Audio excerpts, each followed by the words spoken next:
الحمدللہ وکفا وسلام علی عبادہ الذین اصطفیٰ اما بعد اعوذ باللہ من الشیطان الرجیم بسم اللہ الرحمن الرحیم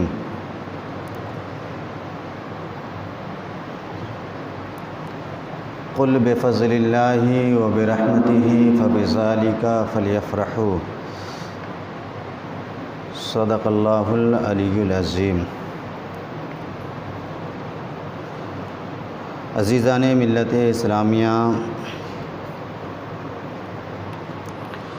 آئیے عرض و معروض سے پیشتر ہم اور آپ مل کر نبی آخر الزماں کی بارگاہ مقدسہ میں والہانہ انداز میں درود پاک پڑھے۔ اللہم صلی علی سیدنا شفیعنا حبیبنا مولانا محمد بارک وسلم صلو علیہ صلاۃ وسلام علیک یا رسول اللہ، صلو علیہ صلاۃ وسلام علیک یا نبی اللہ، صلو علیہ صلاۃ وسلام علیک یا حبیب اللہ صلی اللہ تعالی علیہ وآلہ وسلم۔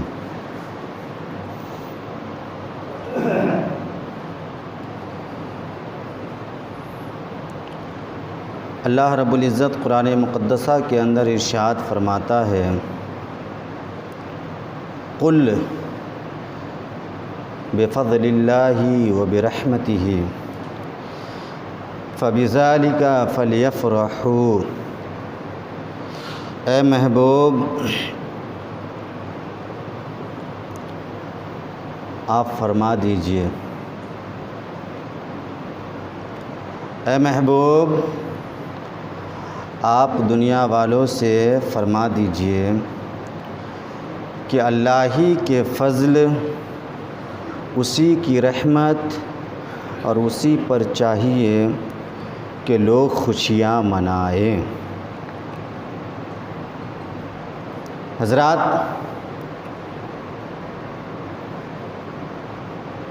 یوں تو دنیا کی تمام نعمتیں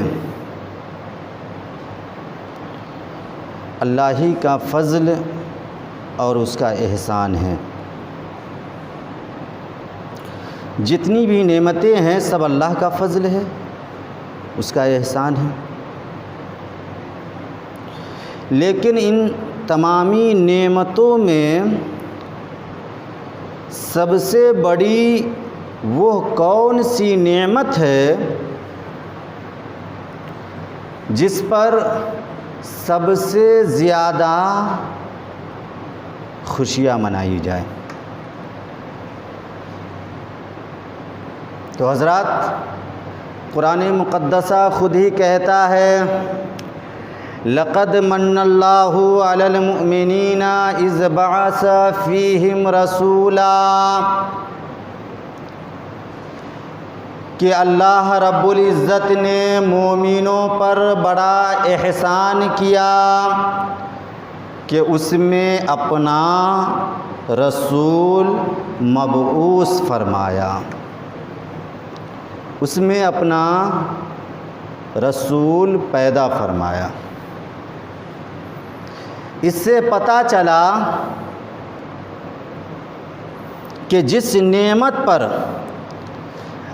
اللہ احسان جتلا رہا ہے وہی نعمت سب سے بڑی نعمت ہے۔ آپ دیکھیں، یوں تو انسان کے جسموں کے اندر رب کی نعمتیں بھری پڑی ہیں، رب کی نعمت بھری پڑی ہیں۔ آپ آنکھ کو دیکھیے، آنکھ رب کی نعمت ہے، کان رب کی نعمت ہے، زبان رب کی نعمت ہے، ہاتھ رب کی نعمت ہے، پاؤں رب کی نعمت ہے، دل رب کی نعمت ہے، دماغ رب کی نعمت ہے، پورا جسم رب کی نعمت ہے۔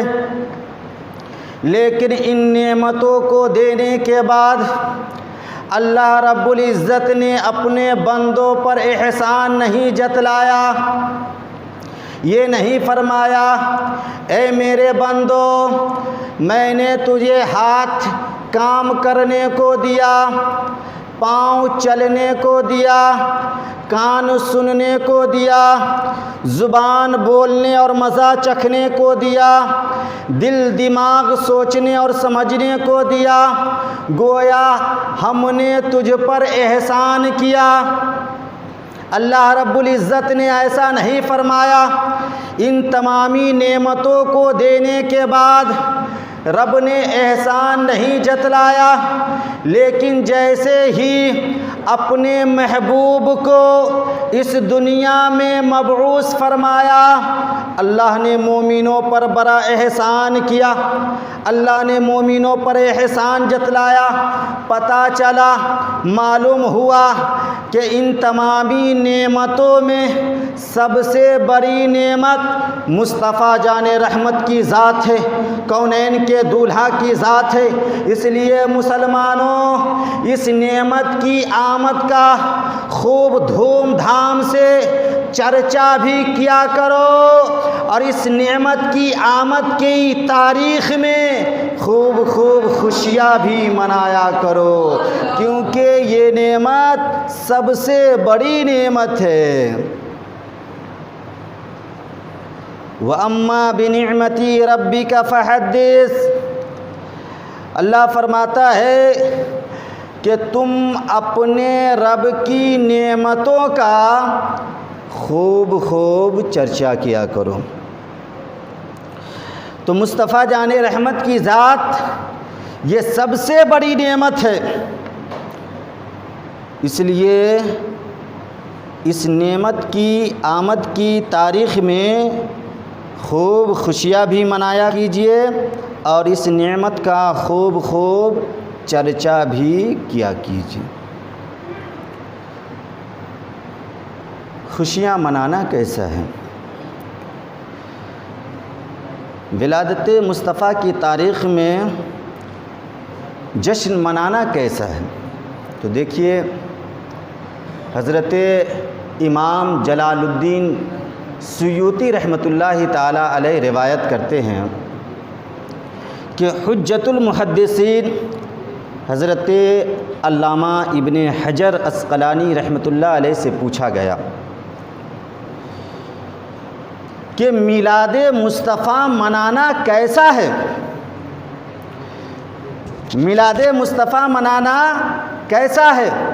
تو آپ نے صحیح بخاری شریف اور صحیح مسلم شریف کی روایت کے مطابق ارشاد فرمایا کہ جب پیغمبر اعظم خود ہجرت کے بعد مدینہ شریف پہنچ کر یوم نوح منایا، یوم موسیٰ منایا، تو پھر مسلمان یوم ولادت مصطفیٰ کیوں کر نہ منائے؟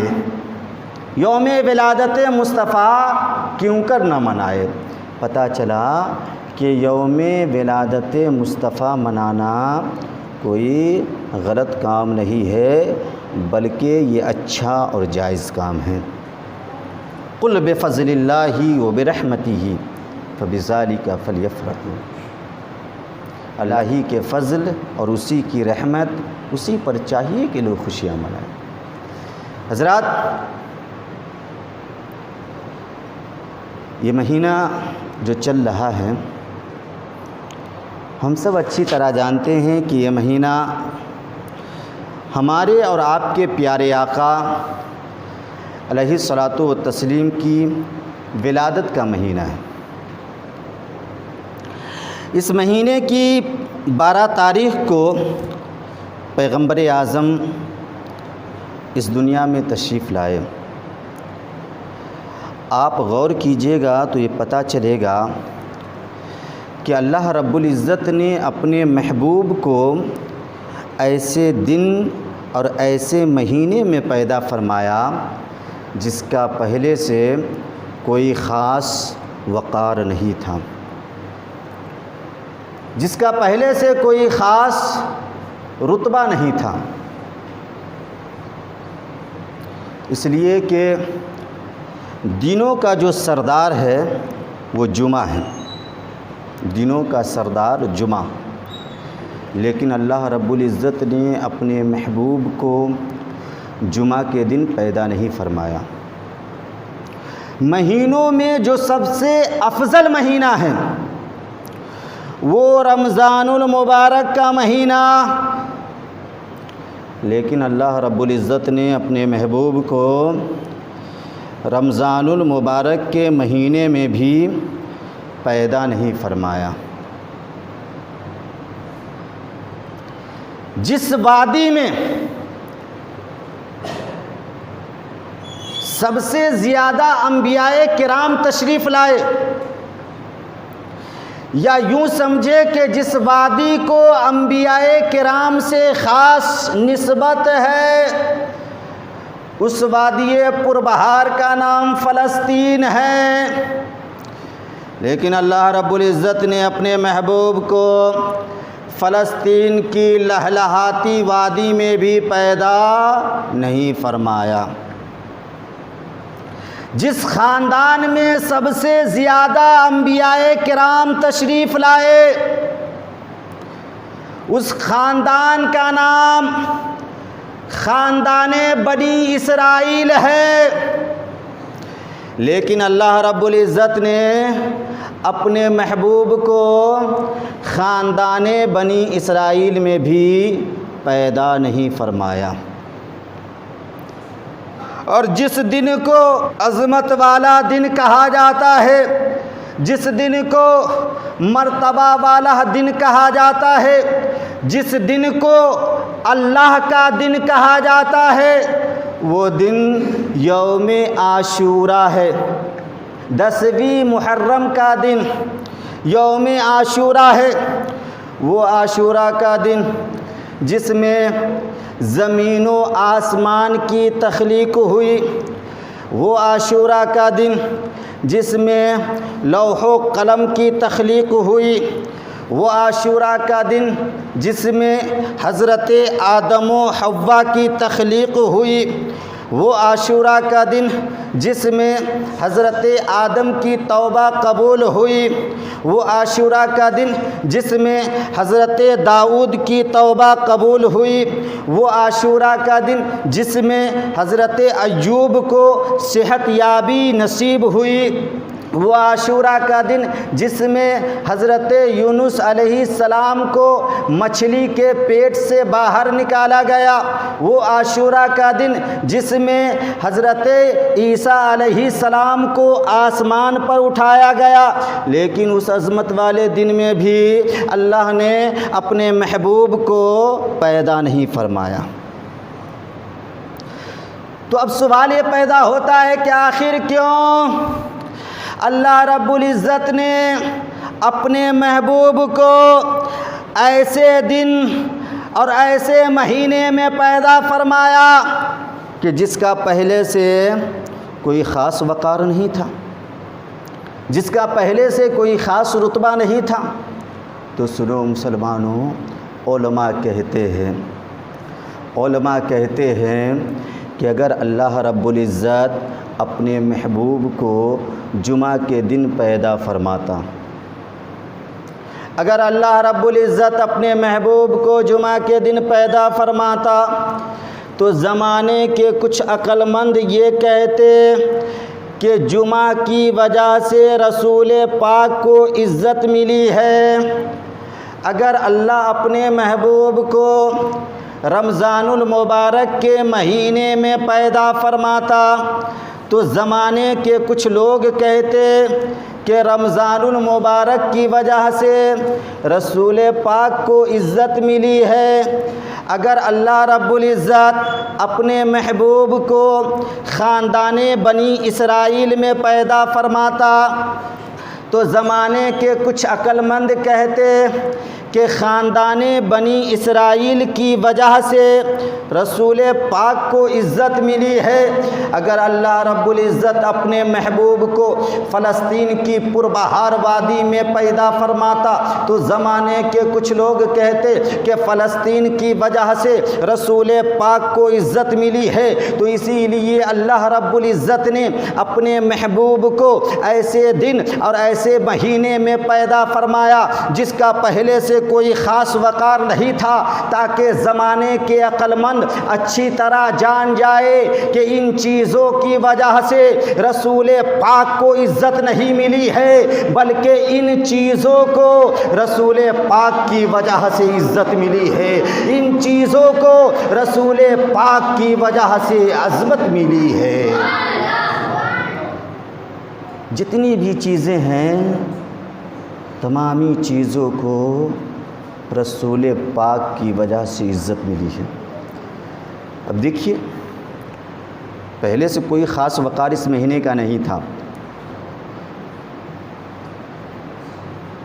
پہلے سے کوئی خاص وقار سوموار کے دن کا نہیں تھا، لیکن جب آقا اس مہینے میں تشریف لائے تو اس مہینے کا مرتبہ بھی بڑھ گیا، اور جس دن میں تشریف لائے وہ دن پیر کا دن کہلانے لگا۔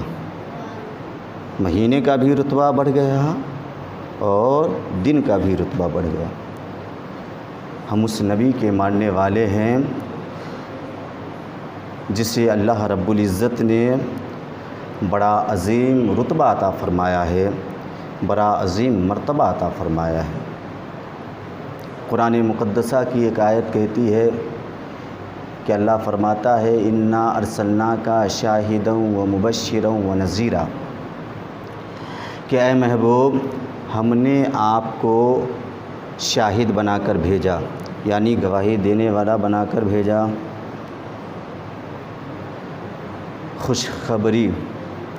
خوشخبری سنانے والا بنا کر بھیجا اور ڈرانے والا بنا کر بھیجا۔ انا ارسلناک شاہدا و مبشرا و نذیرا، اے محبوب ہم نے آپ کو شاہد، مبشر اور نذیر بنا کر بھیجا۔ جب اللہ رب العزت نے اپنے محبوب کو 3 اعلیٰ درجے کی صفات کے ساتھ اس دنیا میں مبعوث فرمایا تو اپنے بندوں سے بھی 3 مطالبات کیے، 3 مطالبہ کیا اللہ رب العزت نے۔ لِتُؤْمِنُوا بِاللَّهِ وَرَسُولِهِ، اے میرے بندو میں نے جس محبوب کو 3 اعلیٰ درجے کی صفات کے ساتھ تم میں بھیجا ہے، تم میں مبعوث فرمایا ہے، اس کے لیے تم سے 3 مطالبات ہیں۔ لِتُؤْمِنُوا بِاللَّهِ وَرَسُولِهِ، پہلا مطالبہ یہ ہے کہ تم لوگ اللہ اور اس کے رسول پر ایمان لاؤ۔ دوسرا مطالبہ یہ ہے کہ وَتُعَزِّرُوهُ وَتُوَقِّرُوهُ، کہ تم لوگ اس رسول کی تعظیم بھی کرو اور اس کی توقیر بھی کرو۔ اور تیسرا مطالبہ یہ ہے کہ وَتُسَبِّحُوهُ بُكْرَةً وَأَصِيلًا، اس کے بعد تم لوگ اپنے رب کی پاکی صبح و شام بیان کرو، اس کی عبادت کیا کرو۔ دیکھیے اللہ رب العزت نے مطالبات کی جو ترتیب پیش فرمائی ہے اس میں پہلا حکم یہ ہوا کہ تم لوگ ایمان لاؤ اللہ اس کے رسول پر۔ دوسرا حکم یہ ہوا کہ اس رسول کی تم لوگ تعظیم بھی کرو اور توقیر بھی کرو۔ تیسرا مطالبہ یہ ہوا، تیسرا حکم یہ ہوا کہ پھر اپنے رب کی پاکی بیان کرو، اس کی عبادت کیا کرو۔ اس سے پتہ چلا کہ عمارت اسلام کی 3 منزل ہے۔ عمارت اسلام کی 3 منزل، پہلی منزل کا نام ایمان، دوسری منزل کا نام تعظیم رسول اور تیسری منزل کا نام عبادت۔ اب اگر کوئی بندہ ایمان لے آئے اور بیچ کی منزل تعظیم رسول کو چھوڑ دے اور عبادت کرنے لگے، تیسری منزل پر پہنچ کر عبادت کرنے لگے، تو کیا اس کی یہ عبادت اسے کامیاب کر سکتی ہے، اسے فائدہ پہنچا سکتی ہے؟ تو آپ میں کا ہر یہ بچہ کہہ سکتا ہے، ہر ایک بچہ کہہ سکتا ہے کہ شمشاد رضا قادری اس کی وہ عبادت اسے کامیاب نہیں کر سکتی۔ کیوں کہ جس طرح پہلی منزل میں رہنے والا شخص بغیر دوسری منزل کے سپورٹ کے، بغیر دوسری منزل کے سہارے کے تیسری منزل پر پہنچنے میں کامیاب نہیں ہو سکتا، اسی طرح کوئی بھی ایمان والا ایمان لانے کے بعد تعظیم رسول کو چھوڑ کر عبادت کرے تو عبادت میں وہ کامیاب نہیں ہو سکتا، عبادت میں وہ کامیاب نہیں ہو سکتا۔ اس لیے بہت ضروری ہے کہ ایمان کے بعد ہم تعظیم رسول کریں، پھر اس کے بعد رب کی عبادت کریں، کیونکہ تعظیم رسول کے ساتھ ساتھ جو عبادت کی جاتی ہے وہ عبادت فائدہ پہنچاتی ہے، اور بغیر تعظیم رسول کے جو عبادت کی جاتی ہے وہ عبادت فائدہ نہیں پہنچاتی۔ اگر وہ عبادت فائدہ پہنچاتی تو ابلیس جو معلم الملائکہ تھا وہ آج ابلیس نہیں کہا جاتا۔ 6 کروڑ برس کی عبادت، 6 کروڑ برس کی عبادت اس کی رائے گاہ نہیں ہوتی۔ تعظیم رسول نہیں کیا، عبادت برباد ہو گئی۔ حضرت آدم کو سجدہ کا حکم ہوا، تعظیمی سجدہ کا، تعظیم نہیں کیا، عبادت برباد ہو گئی۔ اس لیے صاحب ایمان کو چاہیے کہ اگر وہ عبادت کر رہا ہے تو پہلے تعظیم رسول کرے اور اس کے ساتھ ساتھ عبادت خدا کرے۔ تعظیم رسول کے ساتھ جب ہم عبادت خدا کریں گے تو یہ عبادت ہمیں یہاں بھی فائدہ پہنچائے گی اور وہاں بھی فائدہ پہنچائے گی۔ وآخر دعوانا ان الحمد للہ رب العالمین۔ السلام علیکم۔